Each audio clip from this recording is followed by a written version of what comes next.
malaking biyaya para sa amin na nakipagkaisa kami sa ganitong aktibidad.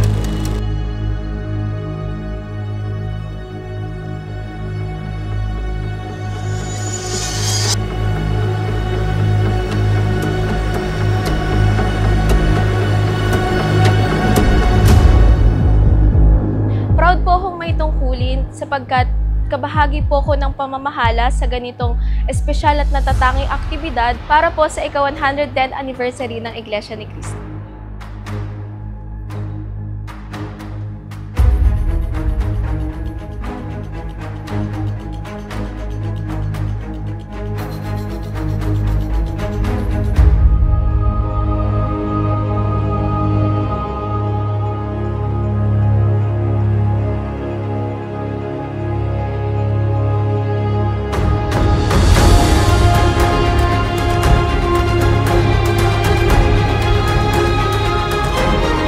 Lalo po pag nakikita po namin yung mga kabataan, yung mga kapatid po na nag-e-enjoy po sila sa mga booth na to, lalo po kaming nai-inspire o lalo po kaming namomotivate at napupush po na mas lalo pa pong pagtalagahan yung